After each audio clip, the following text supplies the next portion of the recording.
यार बेसिकली और जो एक कॉमन सेंस वाली बात है ना, जिन जिन बंदों ने ये इंटरव्यू दिए हुए हैं ना कि भाई पबजी की वजह से हो रहा है, या फिर जो टीवी एंकर्स बैठ के कर रहे होते हैं, उनको पबजी का फुल फॉर्म भी नहीं पता होती, पहली बात। दूसरी, वो इसके कहते हैं कि ग्राफिक्स इतने इफेक्टिव हैं कि लोग उसकी दुनिया में चले जाते हैं। यार मुझे बताओ भाई, ऐसा कौन सा मोबाइल है जो कि मेरे पास नहीं है जिसके ग्राफिक्स के बंदा अंदर घुस जाता है, जिसकी वजह से बंदा रियल में गोलियाँ चलाने लग पड़ता है। या फिर कहते हैं कि भाई एक चिकन डिनर जो मिलता है जीतने पर, वो नहीं मिला तो उसकी वजह से लोगों ने एक दूसरे को कत्ल कर दिया। यार ऐसा कौन सा रैंक है जो हमने नहीं पुश किया हुआ जिसकी वजह से लोग कत्ल कर देते हैं। यार मैं पाकिस्तान का नारोवाल का टॉप रैंकिंग में बंदा बैठा हुआ हूँ, हर एक मैंने टाइटल हासिल किया हुआ है नारोवाल का, ठीक है। मतलब नारोवाल में सब टॉप प्लेस के ऊपर, मैं पाकिस्तान के मैंने टाइटल्स हासिल किए, ग्लोबल लेवल पे मैंने टाइटल हासिल किए हुए हैं। मैंने आज तक कभी ये नहीं हुआ कि मैं कभी कोई गेम अगर हार गया हूँ, क्योंकि हार जीत तो होती रहती है गेम में, भाई मैं हार गया हूँ तो मैंने किसी को ये भी कहा हुआ कि मैं तेनू आके गेमिंग को कभी भी ना इस तरह ना लेके जाएँ कि भाई गेमिंग है तो हम इसी पे लेंगे, इसी से पैसे कमाएंगे। लोगों को देख के खुद का मुंह ना काला कर लें। अब जो मैं अगर कमा रहा हूँ तो इसका ये मतलब नहीं कि आप भी कमा सकते हैं, या फिर कोई कमा रहा मैं हूँ तो मैं लोगों को देख के स्टार्ट करूँ। कोई स्टार उनमें से एक बहुत बड़ा यूट्यूबर है, उसको देख के वो महीने के लाखों रुपया कमा रहा है, तो मैं क्यों नहीं लाखों कमा सकता, मैं भी शुरू हो जाऊँ, ठीक है। लोगों के मुँह लाल देख के अपना मुँह चपेड़े मार के लाल लेंगे। अगर आपके पास टैलेंट है, आपके पास पैशन है आपका, और आपके पास टाइम है, और मोस्ट इम्पोर्टेंट आप किसी का नुकसान नहीं कर रहे, देन आप इस चीज़ को फॉलो करो। और बजाय किसी दूसरी तीसरी चीज़ को पीछे किए, मतलब मैं अगर अपनी स्टडीज़ को पीछे करके गेमिंग को अगर टाइम दूँ तो आप बिल्कुल गलत कर रहे हो। स्टडी को भी साथ लेके चलो और गेमिंग को भी साथ। प्राउड पाकिस्तान की वीडियोस देखने के लिए हमारा चैनल सब्सक्राइब कीजिए और बेल के आइकन पर क्लिक कीजिए ताकि आप हमारी तमाम आने वाली वीडियो से बाखबर रह सकें। अस्सलाम वालेकुम नाज़रीन, मैं हूं आपका मेज़बान हाशिम मुगल, आप देख रहे हैं प्राउड पाकिस्तान। नाज़रीन, आज मैं मौजूद हूं नारोवाल शहर में। मेरे साथ आप एक बंदा बैठा देखेंगे, बड़ा खूबसूरत सा पप्पू बच्चा बैठा हुआ है। तो ये इनके बारे में आपको स्टोरी बताऊंगा कि इन्होंने जो है अपने घर वालों की फैमिली की सपोर्ट के अलावा ख़ुद के बलबूते पे जो है वो अपना गेमिंग सेटअप बनाया, मॉडलिंग की, चैनल्स बनाए, इतना फेम हासिल किया। नारोवाल में पहले ये जो है वो शख्स हैं जिन्होंने इतनी मकबूलियत हासिल की है, मॉडलिंग में भी, टीवी एड्स में भी, उसके बाद गेमिंग में भी काफ़ी प्रोफेशनल हैं। और यूट्यूब से देखा जाए, यूट्यूब से भी काफ़ी अर्निंग कर लेते हैं। उसके अलावा काफ़ी सोशल मीडिया प्लेटफॉर्म्स ऐसे हैं जो इनको जो है ना काम करने के लिए पे करने की ऑफ़र्स करते हैं। तो इनसे जानते हैं कि इनकी ये सारी जो है मकबूलियत है वो इन्होंने कैसे हासिल की, इतना हार्ड वर्क इन्होंने किस तरह किया, पेरेंट्स की परमिशन के जो है वो बगैर इन्होंने अपने सारे जो है कामों को किस तरह जो है ना वो पूरा किया। तो बात करते हैं सुफियान भाई से। अस्सलाम वालेकुम। वालेकुम अस्सलाम। कैसे हैं सुफियान भाई? अल्हम्दुलिल्लाह, शुक्र। सुफियान साहब, हमने जो इन्फॉर्मेशन ली थी उसके मुताबिक मैंने तो अपने नाज़रीन को थोड़ा सा गाइड कर दिया, बाकी अपने बारे में इंट्रोडक्शन आप थोड़ा खुद दे दें। तो बेसिकली अल्हम्दुलिल्लाह मैं स्टूडेंट हूँ, बीबी ऑनर्स 7th सेमेस्टर में एग्ज़ाम्स मेरे चल रहे हैं मिड के। उसके अलावा मैं एथलीट हूँ, पबजी स्पोर्ट्स का कंटेंट क्रिएटर भी हूँ, पबजी स्पोर्ट का रोस्टर भी यूट्यूब चैनल पे। अदर दैन डैट मैं चैरिटीज़ भी करता हूँ। उसके अलावा सोशल वर्कर एंड इन्फ्लुएंसिंग वगैरह जो एक सोशल मीडिया करते हैं, इन्फ्लुएंसर्स करते हैं। हमने जहाँ तक सुना है कि आपने अपने पेरेंट्स की सपोर्ट के बगैर जो है वो इतना फेम लिया और इतना अपना मतलब काम शाम को जो है ना अपने फेम किया, अपने नाम को भी फेम किया। ये सारा कुछ आपने कैसे किया? मॉडलिंग की, उसके बाद पबजी जो है वो ज्वाइन की, चैनल चलाई, ये सारा कुछ कैसे किया आपने? बस शुरू से शौक़ था मॉडलिंग की तरफ से पहले तो, कि भाई मॉडल बनना है, एक नाम बनाना है, कुछ फेम हासिल करना है, सोशल मीडिया की तरफ जाना है। क्योंकि जिस तरह लोगों को देखते थे कि भाई सोशल मीडिया पे काफ़ी ज़्यादा रूज मिल रहा है, उनको एक फेम मिल रहा है, एक इनकम का सोर्स मिल रहा है, तो उस तरफ जाने का काफ़ी ज़्यादा हुआ। पर घर वालों की तरफ से सपोर्ट नहीं मिली, कि कहते हैं कि भाई ये कोई कंजरों वाला काम है, कि इससे कोई प्रोफेशनल लाइफ की तरफ जाया जाए, कि प्रोफेशनल हुआ जाए, कुछ कारोबार करो या स्टडी की तरफ फोकस करो। पर अपना फोकस फिर भी उधर ही था, स्टडी के ऊपर भी अल्हम्दुलिल्लाह बीबीए ऑनर कर रहा हूँ मैं, 6th सेमेस्टर के एग्ज़ाम्स चल रहे हैं मेरे। तो उसके बावजूद भी हमने कोशिश की कि इस तरफ आया जाए।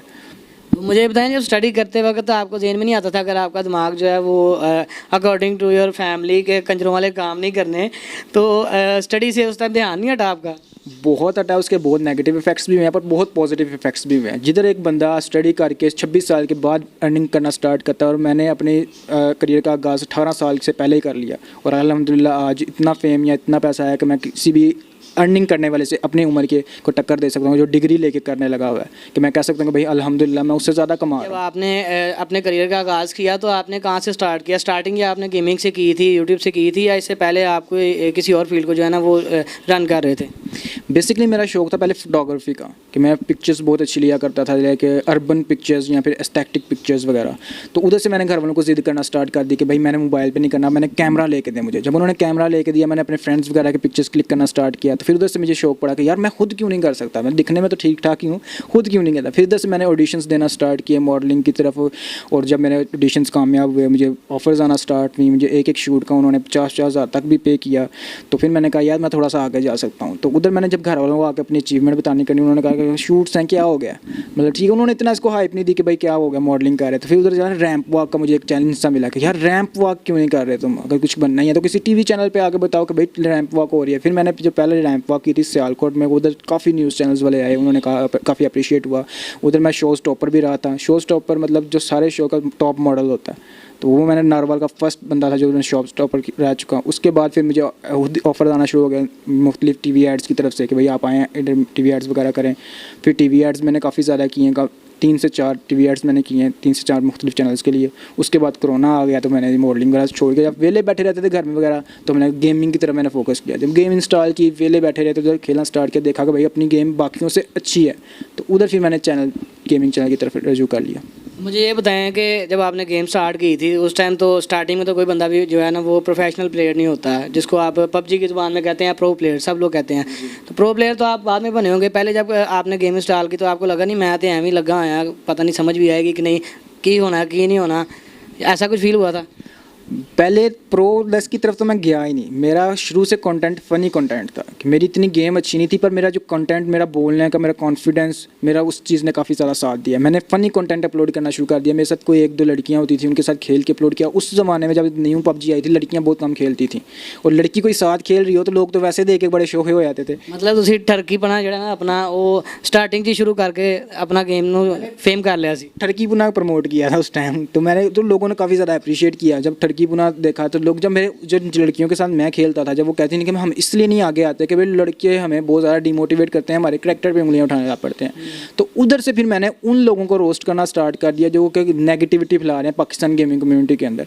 तो उधर से मेरा एक फ़नी गेम प्ले से मेरा एक कंटेंट क्रिएटर रोस्टर की तरफ मेरा रुजू हो गया, और नारवा पाकिस्तान का पहला पबजी से रिलेटेड रोस्टिंग चैनल मेरा बना था, जो एक प्रोफेशनल रोस्टर ऐसा जो लोगों को कंट्रोवर्शियल टॉपिक्स पे रोस्ट करता था। तो मैंने पबजी के अंदर रोस्टिंग, जो कि कभी सोच भी नहीं सकता कि गेमिंग है पबजी, उसमें मैंने रोस्टिंग को रिव्यू किया की तरफ रिव्यू किया। मुझे ये बताएं सुफियान भाई कि जब आपने गेमिंग को स्टार्ट किया उससे पहले आप मॉडलिंग करते रहे, टीवी एड्स भी करते रहे, तो आपने जब घर वालों को बताया कि इस तरह मतलब मैंने ये काम करना है, घर वालों ने बोला केड़े कंजर काम च पै गया तू, ठीक है, तो फिर आपने बोला कि यार आपको जो अर्निंग करके दिखाऊंगा सारा कुछ। तो जब आपको फर्स्ट अर्निंग हुई, आपने अपने फैमिली मेम्बर्स को बताया, पेरेंट्स को बताया, उस टाइम उनके क्या रिएक्शन थे? जब मैंने उनको बताया ना कि मेरी अर्निंग हो रही है, तो उसका मेन वजह था ना कि मेरा जो मैंने अर्निंग करके दिखाई थी, मेरे वालिद साहब का मुझे कहना कि तुम नहीं कर सकते, वो चीज़ थी कि अगर आपको कोई कह रहा है कि तुम कर लोगे, तुम कर लोगे, तुम कर लोगे, तो वो आपके लिए मोटिवेशन नहीं होती। जो बंदा तुम्हें रोक रहा होता है ना, वो आपके लिए मोटिवेशन होती है। और मेरे वाला साहब ने मेरा साथ दिया है, वो मुझे रोकने से दिया कि मैंने उनको साबित करना था कि मैं करके दिखा सकता हूँ। जब आपको कोई कह सकता है ना कि तुम नहीं कर सकते और तुम उसको करके दिखाते हो, वो असल मोटिवेशन होती है। और जब मैंने पहली अर्निंग आई थी तो मैंने अपने घर वालों को डिनर करवाया, उनके लिए शॉपिंग एंड गिफ्ट्स, अपने भाइयों को गिफ्ट्स इस तरह दे के साड़ी उड़ा दी। ਸਾਡੇ ਬਾਰੇ ਕੀ ਖਿਆਲ ਹੈ ਫਿਰ ਤੁਹਾਡਾ? तो ਹੁਣ ਤੁਸੀਂ ਰੱਬ ਗਏ ਹੋ, इंशाल्लाह ਤੁਹਾਡੇ ਤੇ ਵੀ ਕਰ ਦੇਵਾਂਗੇ। ਐ ਨਾ ਹੋਇਆ ਕਿ ਜਿਵੇਂ ਘਰ ਵਾਲੇ ਤੁਹਾਨੂੰ ਰੋਕਦੇ ਸੀ ਤੁਸੀਂ ਸਾਨੂੰ ਵੀ ਲਾਰੇ ਤੇ ਰੱਖੀ ਜਾਓ। नहीं, इंशाल्लाह ज़रूर मिलेंगे, मुलाकात होती रहेगी अब तो। अच्छा, मुझे ये बताएं सुफियान भाई कि घर वाले तो डिमोटिवेट कर रहे थे आपको, आपने फिर भी वो सारा काम कंटिन्यू किया, तो आपको कभी फील नहीं हुआ कि डिमोटिवेट जब वो आपको करते हैं तो आपको थोड़ा बहुत फील हुआ हो कि यार ये तो हर वक्त मुझे पेरेंट्स जो हैं वो डिमोटिवेट करते हैं, इनके अगेंस्ट जाऊंगा तो वो भी अच्छी बात नहीं है, तो इस बारे में जो है आपकी क्या राय है? देखो, अगर कोई बंदा ये कहता है ना कि हमें हमारे घर वाले मोटिवेट नहीं करते या हमें सपोर्ट नहीं करते, तो मैं कहता हूँ और वो चीज़ को छोड़ देता, तो उससे बड़ा पागल बंदा कोई नहीं है। अगर आपका पैशन है और आप कह रहे हो कि घर वाले हमें डिमोटिवेट कर रहे हैं, वो डिमोटिवेट नहीं, तुम लोगों को मोटिवेट कर रहे हैं कि तुम करके दिखाओ, हमें गलत साबित करो। मेरे वाला साहब ने मुझे ये नहीं कहा कि तुमने नहीं करना और तुमने मेरी चीज़ें छीन ली। उन्होंने कहा कि तुमसे नहीं होगा। उन्होंने कहा कि तुम कमा नहीं सकते, 10 लोगों का कारोबार नहीं बन रहा है, 10 लोगों की अपने रहन सहन के लिए पैसे नहीं निकाल सकते। उन्होंने मुझे मोटिवेट किया है एज अ डीमोटिवेट करके, मतलब मुझे रोकने का कहा कि रुक जाओ, मुझे मोटिवेट करके दिखाओ, मुझे अगर तुम अपने आप को इतना समझते हो मुझे करके दिखाओ, और मैंने करके दिखाया और मेरे वाला साहब मुझे इस चीज़ से नहीं रोकते। मुझे ये बताएं कि आपने टिकटॉक भी ज्वाइन किया? हाँ, मैंने टिकटॉक भी किया था ज्वाइन। टिकटॉक पे गेमिंग से रिलेटेड वीडियो लगाते हैं या जैसे बाकी लोग जैसे कुतरों वाले काम करते हैं और छक्कों वाली हरकतें करते हैं, उस तरह के काम आपने भी कभी किए होंगे? नहीं, अल्हम्दुलिल्लाह वैसा काम नहीं किया, पर हाँ मॉडलिंग से रिलेटेड लगाता रहा था और गेमिंग से रिलेटेड लगाए हैं, जो कि मेरा पैशन है। फोटोग्राफी से रिलेटेड लगाई हैं मैंने वीडियोस, पर ये जो दूसरा कंटेंट है लिपसिंग दिस एंड डैट, वो स्टेटस की हद तक अगर लगा लिए तो लगा लिए, वरना नहीं। मुझे ये बताएं सुफियान भाई, आपने लॉकडाउन में जो है वो सारे बंदों का कारोबार जो है वो ठप हो गया था, हर चीज़ बंद हो गई, ईच एंड एवरीथिंग मतलब शट डाउन हो गया था हर चीज़ का, तो आपने सिर्फ लॉकडाउन में गेमिंग को ही क्यों चूज़ किया अपने करियर के लिए? देखो, गेमिंग से रिलेटेड बहुत सारे और भी मैंने फ्रीलांसिंग भी की हुई है, मैंने फोटोग्राफी भी की हुई है लॉकडाउन में, मैंने वीडियो एडिटिंग भी की हुई है, मैंने जो भी फ्रीलांसिंग के बीच फील्ड में आता था मैंने हर चीज़ को देखा। पर अगर आप देखो ना, यंगस्टर के दिमाग में क्या चीज़ होती है कि भाई जो वो चीज़ करें जो कि ईजी है और उससे इनकम भी जनरेट हो रही है, और विद प्लस पॉइंट जो क्या होता है फेम, का आपको फेम भी मिल रहा है। मैं वीडियो एडिटिंग करता रहूँगा, मुझे फेम नहीं मिलेगा, मुझे पैसे मिल जाएंगे, पर मेरा पैशन नहीं है। फोटोग्राफी करता रहूँगा, भाई मुझे लोगों की मुलाजमत करती रह पड़ेगी, मुझे फेम नहीं मिलेगा, मुझे पैसे मिलेंगे, पर वो जो आपका एक सेटिस्फेक्शन है वो नहीं मिलेगी। पर गेमिंग ऐसी चीज़ थी जो उस टाइम ट्रेंडिंग पे भी जा रही थी, मुझे फेम भी मिल रहा था, मुझे पैसे भी मिल रहे थे, मुझे सर्टिफिकेशन भी मिल रही थी, तो मैंने उस तरफ रजू करना ज़्यादा बेहतर समझा। गेमिंग में पहले आप जो है वो लाइव स्ट्रीम करते थे, फिर उसके बाद आपने अपना फेम जो है वो आपका काफ़ी ज़्यादा हो गया, उसमें फिर आपने अपने फैंस के साथ रूम्स वगैरह भी खेलने स्टार्ट किए, जो पबजी में जिस तरह खेलते हैं, मुझे तो पता नहीं, मैं तो खेलता नहीं। तो ये है कि जब आप रूम्स वगैरह खेलते थे उसमें काफ़ी लोग डीमोटिवेट करते थे, कुछ लोग आपको जो है ना वो बुरा भला भी कहते हैं, नेगेटिविटी भी शो करवाते हैं, उन चीज़ों को आपने कैसे फेस किया? यार, जब आप किसी मुकाम की तरफ बढ़ रहे हो ना, आपकी कामयाबी का पता ही तब चलता है कि जब आपके हेटर्स पैदा हों। अगर आप कामयाब होते जा रहे हो और आपका कोई भी हेटर नहीं है, आप कामयाब नहीं हो, आप दुनिया के सबसे बदकिस्मत इंसान हो अगर आपका कोई हेटर नहीं है। हेटर तब पता चलता है जब आप किसी मुकाम पे पहुंचे, तब आपके हेटर्स पैदा होते हैं, क्योंकि आप लोग से जलते हैं कि भाई इसके पास ये मुकाम मिला कैसे। और जिनके पास नहीं होता वो दोगला बंदा होता है, वो उस बंदे के हेटर्स सिर्फ तब नहीं होते जब अगर बंदा दोगला है या फिर बंदा सही रास्ते पे नहीं है। अगर आप सही रास्ते पे तब आपके हेटर्स होंगे। मुझे ये बताएं कि इतने सारे फेम को मैनेज करने के लिए काफ़ी टाइम भी चाहिए होता है, उसके अलावा जो है ना वो हेटर्स भी काफ़ी मिलते हैं आपको, आपका उनसे टकरा होता रहता है, कभी थ्रेड कॉल भी मिली है किसी से? बहुत बार मिली है, इवन कि एक दो बार तो नारोवाल भी आए थे कुछ लोग मिलने, तो हमने अच्छी तरह मिला था उनसे, क्योंकि किसी के घर जाके आप नहीं लड़ सकते, किसी के शहर किसी के मोहल्ले आके लड़ना तो फिर दूर। अच्छा बजाया, अच्छी खातिरदारी की, उसके बाद कभी उनका इतफाक नहीं हुआ इधर खाने का। आपका कहने का मकसद है कि अच्छे अल्फाज में आपने उनको ठंडा करके भेजा? सिर्फ अल्फाज नहीं, हमने खाना खुना भी खिला के भेजा। इतनी खातिरदारी की कि वो मतलब गाड़ी भी अपनी टो करवा के ले गए वापस। तो अगर अर्निंग की बात की जाए तो अर्निंग के मामले में आपने अभी चैनल से जो है वो कितनी अर्निंग कर ली है? देखिए, एग्जैक्ट अमाउंट बताना ना पॉसिबल है ना मैं बता सकता हूँ, क्योंकि यूट्यूब से अर्निंग नहीं होती है इतनी। अगर कोई बंदा कहता है ना कि मैं सिर्फ यूट्यूब से लाखों कमा रहा हूँ, तो वो झूठ बोल रहा है। असल अर्निंग होती है वो होती है स्पॉन्सर्स या प्रमोशंस वगैरह से। और स्पॉन्सर्स प्रमोशन के अगर मैं आपको बताऊँ, सिर्फ मेरा जो लास्ट प्रमोशन जो मैंने की है वो मैंने 1,25,000 की है। और मेरे अभी चैनल पे इतने ग्रोथ नहीं है कि बंदा कहेगा, जो मैं अगर सिर्फ 40,000 सब्सक्राइबर्स के साथ मैं 1,25,000 चार्ज कर सकता हूँ। और मैंने जो अपना मेरा सेटअप देख रहे हैं आप, या फिर मेरा जो लाइफस्टाइल आपने देखा है, वो सारा जितना भी मैंने अपने खर्चे उठाता हूँ वो सिर्फ मैं इन्हीं चीज़ों से ही उठाता हूँ। मतलब अल्हम्दुलिल्लाह मैं कह सकता हूँ कि भाई अपने किसी भी एज के लड़के से अच्छा कमा रहा हूँ और अच्छी लाइफस्टाइल स्पेंड कर रहा हूँ सिर्फ इसी वजह से। मुझे ये बताएं कि मैंने सुना है कि पबजी का जो ऑनर है, जब उसके साथ कोई बंदा मतलब कोई बंदा फेमस हो जाता है तो पबजी पार्टनरशिप दे देती है। तो सुनने में आया कि जब जो बंदा पार्टनरशिप ले लेता है पबजी की, तो उसको पबजी पे भी करता है। जी बिल्कुल करता है, और मैं इस प्रोग्राम का हिस्सा हूँ। और मेरे ख्याल से नारोवाल का क्या, पाकिस्तान के पहले कुछ कंटेंट क्रिएटर जो इस चीज़ का हिस्सा बने थे, मैं उनमें शामिल हूँ। तो ई स्पोर्ट्स के बारे में आप क्या कहेंगे? पाकिस्तान में ई स्पोर्ट्स का जो है वो कितना स्कोप है और इसको किस तरह जो है वो लेके चलना चाहिए? पाकिस्तान में अब ई स्पोर्ट अब जाके ग्रो कर रही है, जो कि बहुत अच्छी बात है। पर मुझे जो लगता है ना कि आने वाले कुछ सालों में इसका रुझान काफ़ी कम हो जाएगा, क्योंकि अब कंपटीशन इतना बढ़ गया कि आप पत्थर उठाओ उसके नीचे से ई स्पोर्ट प्लेयर निकल आता है। अब मैं नारोवाल में जब मैंने स्टार्ट किया था तो नारोवाल में कोई बंदा जो ई स्पोर्ट्स को सीरियसली नहीं लेता था, और मैं अब वो बंदा हूँ जिसके अंडर 7 टीमें ई स्पोर्ट खेल रही हैं। TRB नाम से मेरा जो क्लैन है TRB ई स्पोर्ट्स, उसके अंडर 7 टीमें मैंने स्पॉन्सर की हुई हैं जो खेल रही हैं, और ई स्पोर्ट्स में PMCO तक गई हुई हैं, साउथ एशिया में PMCO गई हुई हैं एंड मिडिल ईस्ट तक PMCO क्वालिफाई करके आ चुकी हुई हैं मेरे नाम के अंडर, जो कि बहुत बड़ी अचीवमेंट है पूरे पाकिस्तान के लिए, ना कि सिर्फ नारोवाल के लिए। तो ई स्पोर्ट का फ्यूचर है, पर आने वाले कुछ सालों में मुझे नहीं लगता कि इतना रहेगा। जैसे कि आप हमारे नेबर इंडिया में देख सकते हैं कि पहले था, अब इतना नहीं रहा जितना कि हाँ प्राइस बहुत मिल रहा है, पैसे बहुत मिल रहे हैं, हर कोई स्पोर्ट में जा रहा है, पर जितना रश होगा उतना कम उसमें स्कोप रह जाता है।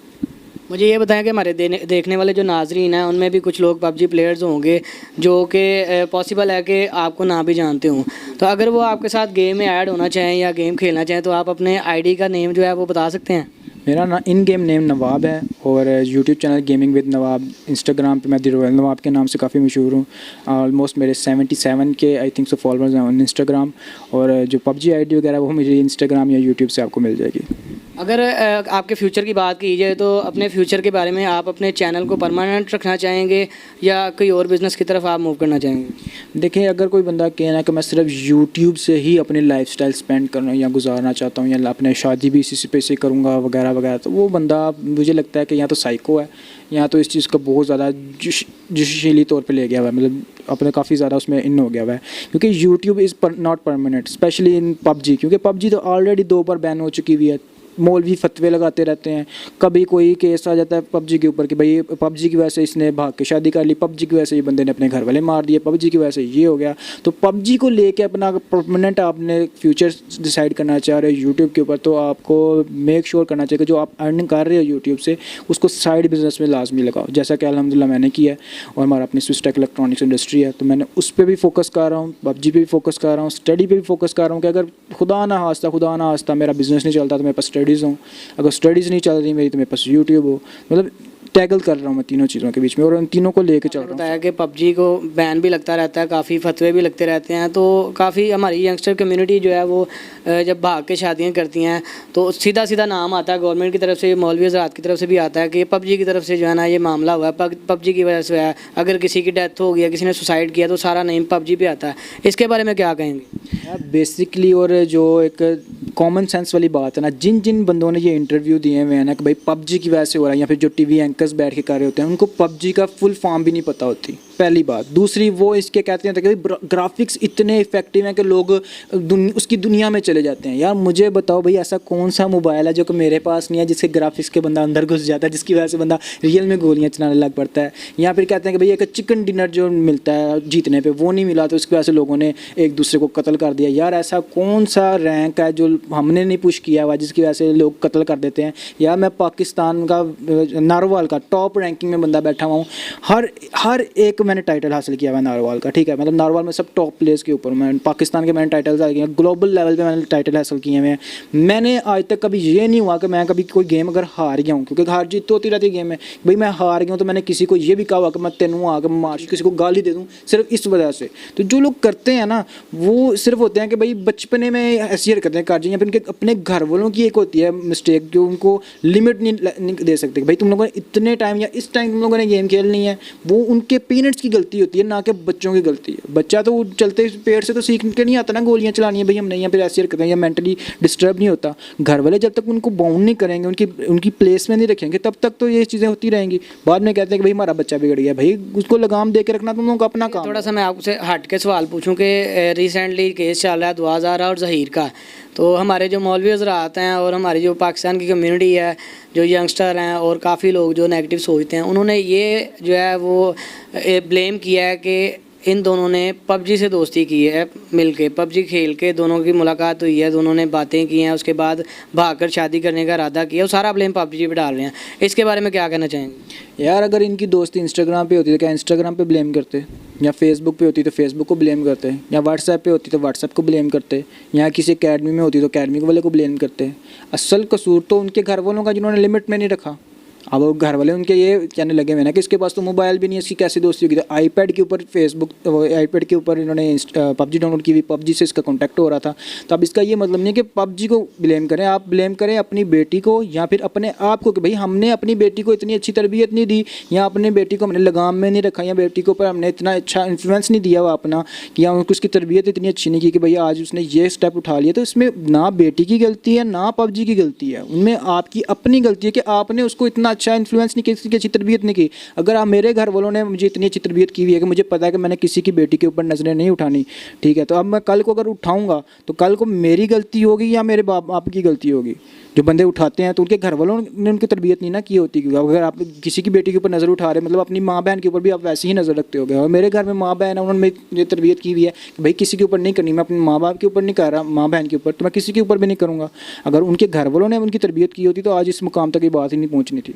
सुफियान भाई, मुझे ये बताएं कि पबजी खेलते वक्त जब आप लाइव स्ट्रीम भी कर रहे होते हैं, उसके अलावा काफ़ी भी जो आपकी वीडियोस लग रही होती हैं, आप इंस्टाग्राम पे भी जो है वो लाइव आ रहे होते हैं, काफ़ी लोग जो है ना वो आपको नेगेटिव कमेंट्स कर रहे होते हैं, हेटर्स आपके पैदा होते हैं, तो उन सबको कैसे फेस करते हैं? हेटर्स आपके मौजूद जो होते हैं ना, वो आपकी कामयाबी के एक सबूत होते हैं कि आप कामयाब हो रहे हैं, तो उनको डील करना इतना कोई मुश्किल नहीं होता है। या तो इग्नोर करो या तो हड्डी डाल दो, बस। इसके अलावा मैंने ना आज तक उनको कुछ इतना भाव दिया, और मुझे तो मज़ा आता है हेटर्स के साथ खेलने का।